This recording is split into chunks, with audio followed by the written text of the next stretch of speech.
मौसम से जुड़ी सटीक जानकारी और खबरों के लिए हमारे YouTube चैनल को सब्सक्राइब करें और बेल आइकन दबाकर हर खबर पर रखें नजर। नमस्ते दोस्तों, 19 अप्रैल के वेदर बुलेटिन में आप सभी का बहुत बहुत स्वागत है। मेरा नाम महेश पलावत है।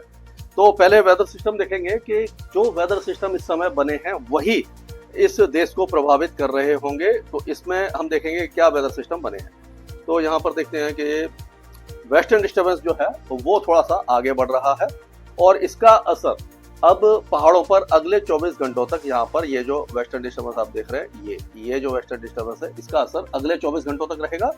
इंड्यूस्ड साइक्लोनिक सर्कुलेशन यानी इसके प्रभाव से बनने वाला चक्रवाती हवाओं का क्षेत्र अभी भी इस जगह पर पंजाब और हरियाणा के आसपास बना हुआ है। एक जो चक्रवाती हवाओं का क्षेत्र है बांग्लादेश के उत्तर में बना हुआ है, एक असम के ऊपर बना हुआ है। तो ये सारे जो वेदर सिस्टम है इस तरह से बने हुए हैं और एक है जो यहाँ से एक तरफ जा रही है, ये होते हुए आप कह सकते हो इस तरह से तरफ जा रही है, जो गंगा के मैदानी क्षेत्रों से होती हुई यहाँ पर जा रही है। और एक है जो झारखंड से लेकर के भी ये लोअर लेवल पर ही है, इसी को कह सकते हैं। और एक तरफ है जो नीचे जा रही है, ये है नॉर्थ ईस्ट जो वो है नॉर्थ मध्य महाराष्ट्र से लेकर के ये कोमरिन एरिया तक जा रही है। तो ये सारे जो वेदर सिस्टम बने हुए हैं इन सभी के प्रभाव से कुछ न कुछ वेदर एक्टिविटी हो रही है। एक विपरीत चक्रवाती हवाओं का क्षेत्र यहाँ पर बना हुआ है, तो उसके प्रभाव से इस तरह से हवाएं आ रही है। और ये जो हवाएं थी पहले आपने देखा था कि यहाँ से बहुत तेजी से आ रही थी और इधर से ऐसे घूम के और ये पूरा राजस्थान, गुजरात और दिल्ली, हरियाणा और मध्य प्रदेश तक इस तरह से घूम करके आ रही थी। तो अब क्या है कि ये जो साइक्लोनिक सर्कुलेशन थोड़ा सा अंदर आया है, इसके प्रभाव से हवाएं थोड़ा सा टर्न होना शुरू हुई है। तो क्या हो रहा है कि कमजोर हुई है और यहाँ पर जो पंजाब, हरियाणा और राजस्थान में जो गर्मी है वो थोड़ी सी कम हुई है, यानी 2 से 3 डिग्री की गिरावट देखने को मिली। ऐसा नहीं होगा कि जो तापमान है वो जो 45-46 थे एकदम 39 या 38 तक आ जाएंगे, वो 44, 45 या 43 तक आ जाएंगे, यानी 3 से 4 डिग्री तक की गिरावट भी काफी ज्यादा होती है।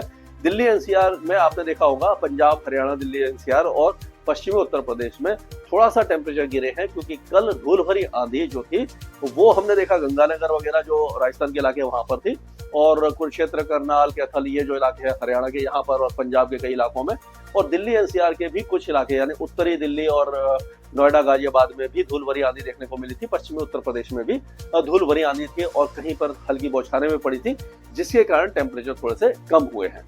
और आगे क्या होने वाला है उसमें देखेंगे हम। तो अभी तक बारिश देखें तो आप देखिए पहाड़ों पर काफी अच्छी बारिश हुई है और ये पाकिस्तान में भी बहुत अच्छी बारिश हुई है।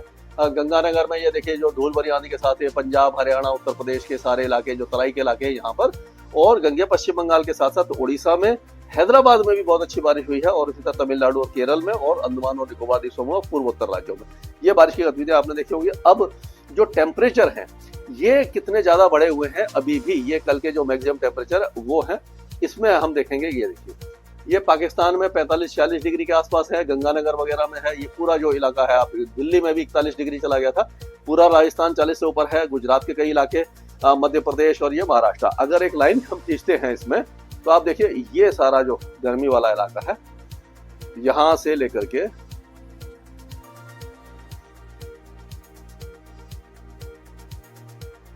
ये जो पूरा इलाका है, आप इसमें अगर हम शेड करें तो ये सबसे ज्यादा गर्म इलाका पाकिस्तान और भारत का है। यहाँ पर सबसे ज्यादा गर्मी आपको दिखाई देगी। ये जो इलाका है इसमें आप देखेंगे पाकिस्तान के कई इलाके हैं, पंजाब है, राजस्थान है, गुजरात है, मध्य प्रदेश है, विदर्भ, मराठवाड़ा, तेलंगाना और मध्य महाराष्ट्र के सारे इलाके, ये सब सबसे ज्यादा गर्म है। और अगर टेम्परेचर देखें तो पिछले 24 घंटों में देखा कि चूरू में 45 दशमलव था, चूरू, गंगानगर, चित्तौड़गढ़, कोटा ये सारे 45 से ऊपर थे। पिलानी 44.9 था, यानी 45 के आसपास था। खजुराहो था, बाड़मेर, गुना, अकोला, झांसी, नौगांव, बीकानेर, रतलाम, सागर, सिद्दी ये सब 43-44 डिग्री के आसपास टेम्परेचर थे। अब पाकिस्तान की अगर हम बात करें तो पाकिस्तान में और ज्यादा टेम्परेचर है। पहले तो यहाँ पर नवाबशाह वगैरह में 49 पहुंच गया था टेम्परेचर, लेकिन वहां पर भी थोड़ा सा गिरावट दर्ज की गई। नवाबशाह पाकिस्तान में 46.4 है, सीबी में 46 है, और खानपुर में 46, पादीदान में 46, बहावल नगर में 45.4, रोहरी में 45 और भावलपुर में 44.4 और जकोबाबाद में 44, यानी इतना ज्यादा टेम्परेचर है। ये मैं इसलिए दिखा रहा हूँ कि ये जो टेम्परेचर है आपके यहीं से, ये जो हवाएं हैं यहाँ से गर्म, यही जो आ रही थी, इन्हीं का असर ये सारे इलाकों में दिखाई दे रहा है। ये जो गर्म हवा है यहाँ से आ रही है।